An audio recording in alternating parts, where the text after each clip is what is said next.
Good morning, student.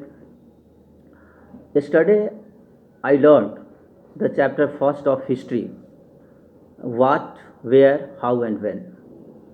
As we know that what, how, when, and where, these words uh, have been used to get the answer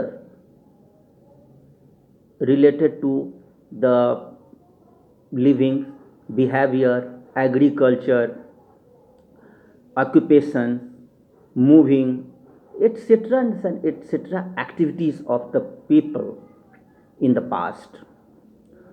So we knew yesterday how and where the people lived, what was their occupations, what were their agricultural activities.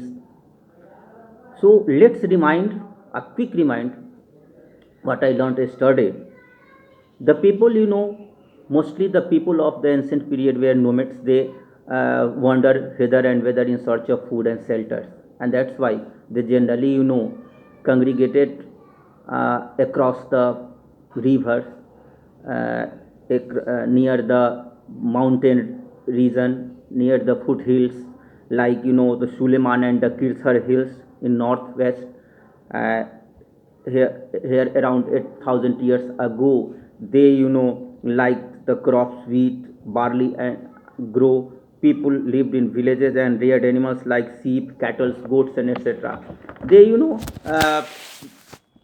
pet animals because they use the milk, eggs, flesh, etc. and etc. from the animals. They also lived near the Garo Hills, northeast, and Vindhya in central, and also around the river Indus and around the Ganga rivers.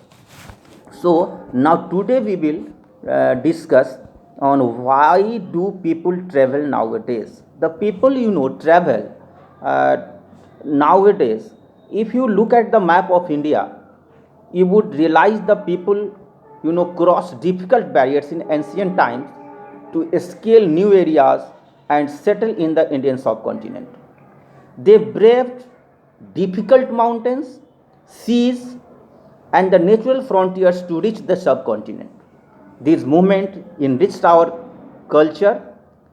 It led to the discovery of new arts, music, cooking style, and new ways of carving stones. Students, now we will know that India is known, still India is known by the different name. We say Hindustan, we say Bharat, we say India, but we would like to know about some other names which was used for India. That was Aryavat, Jambudvip, Bharatvarsh. These are the ancient name. So two names were used commonly on our motherland in the past, India and Bharat. The word India traces its roots from Indus, known as Sindhu in Sanskrit, and these Iranians and Greeks described India as Hindos or Indos. So land across the land to the east of river Indus, the name Bharat was used by the people of North India in the Sanskrit composition Rig Veda about 3005 years ago. Now this name is used for the entire country. We will discuss now how can we know about the past. We know if we want to know something, then we have to take the help of some sources.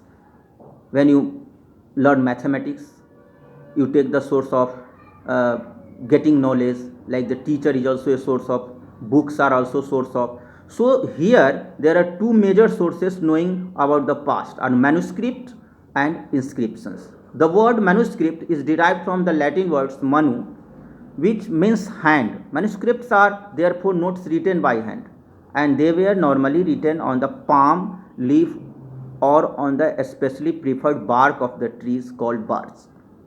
The other sources was inscription. and these includes writing on hard surface like stone and metal.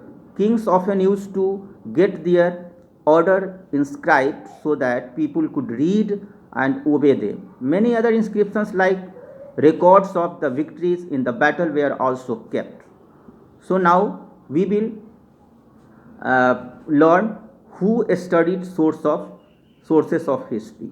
First, we know there are two sources, manuscripts and inscriptions. So, do you know the manuscripts? Manuscripts word is derived from the Latin words manu, which means hand, and manuscripts are therefore notes written on the hand. Now, inscriptions, these includes writing on the hard surface like stones and metals. These are the two words. Okay, thank you. We will discuss the next time.